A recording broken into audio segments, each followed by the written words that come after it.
enseignante-chercheur en marketing et communication à l'ESCE International Business School à Paris et également chargée de cours à l'Université Paris 3 Sorbonne Nouvelle.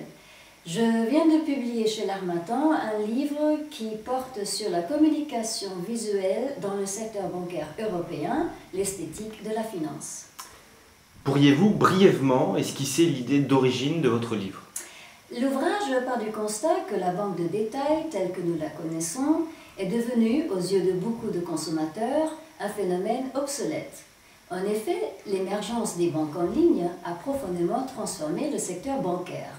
D'une part, parce que les banques en ligne ont généré une concurrence accrue pour les banques traditionnelles, et d'autre part, parce que la plupart des clients effectuent aujourd'hui les opérations les plus courantes par les dispositifs virtuels et qu'ils se rendent donc beaucoup moins souvent dans leur agence que par le passé. Et pourtant, il est essentiel pour les banques de maintenir leur visibilité et les points de contact afin d'éviter la migration et l'attrition des clients. Or, il s'avère que les agences bancaires sont souvent perçues comme fonctionnelles, ternes, uniformes, de toute manière des endroits que l'on fréquente par nécessité plus que par plaisir.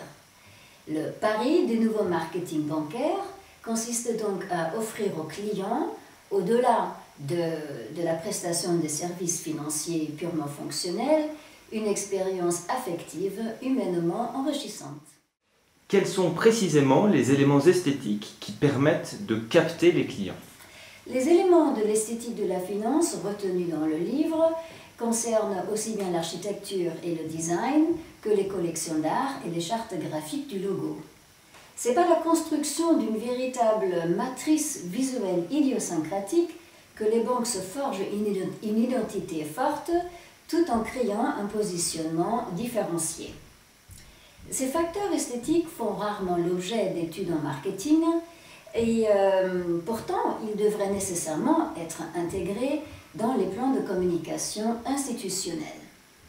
En pratique, l'utilisation de l'architecture, de l'art et du design à des fins communicationnelles reste donc largement sous-exploitée, vu qu'il existe très peu de structures d'interface entre les architectes et les professionnels du marketing. D'où vient le fait que les banques n'accordent pas assez d'importance à ces éléments esthétiques? Prenons par exemple le cas de l'architecture à laquelle j'accorde une place prioritaire dans le livre. Les professionnels du marketing ne possèdent souvent pas les outils de connaissance pour faire parler une structure. Or, ils se rendent bien compte à un niveau subliminal que l'architecture peut être lue comme un système expressif. Les couleurs, la décoration murale, le plan, l'ergonomie, l'interface, l'éclairage véhiculent des associations qui créent une symbolique très forte chez les clients.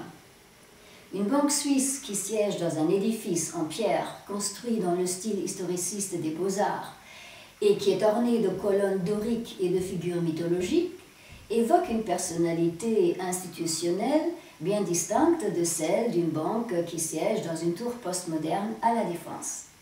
Et pourtant, il est difficile d'intégrer ce pouvoir sémantique de la rhétorique architecturale dans les stratégies de communication et j'espère que mon ouvrage pourra apporter aux professionnels du marketing quelques pistes de réflexion à cet égard.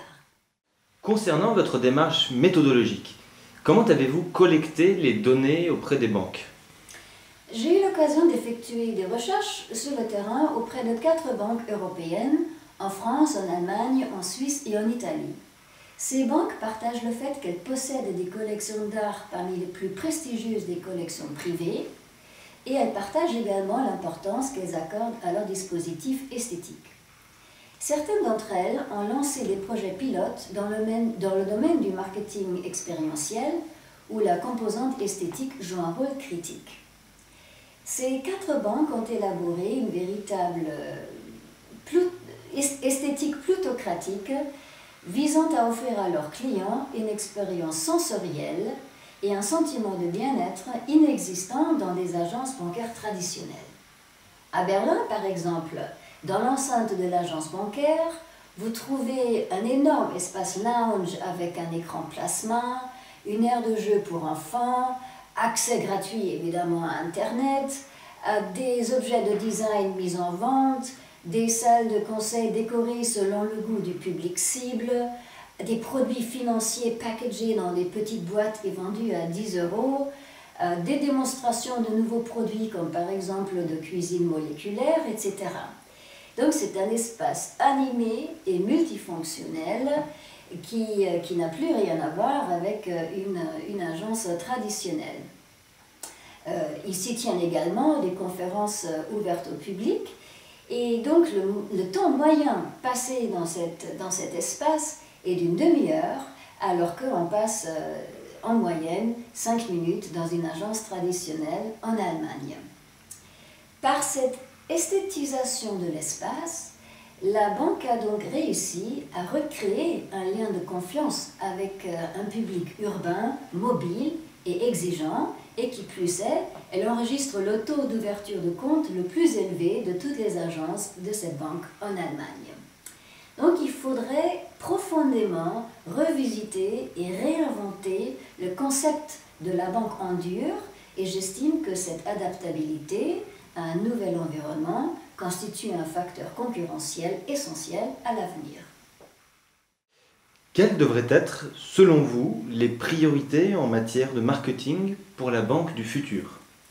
La communication bancaire devrait explorer les articulations du marketing esthétique pour mettre en place une nouvelle cartographie institutionnelle. Le système iconographique intégré du geste architectural, de l'art et du design situe la banque dans l'histoire collective. Car cette muséification, pour ainsi dire, de la banque par la présence d'œuvres d'art fait que celle-ci participe à la conservation du patrimoine culturel et à la mise en exposition d'œuvres de jeunes artistes.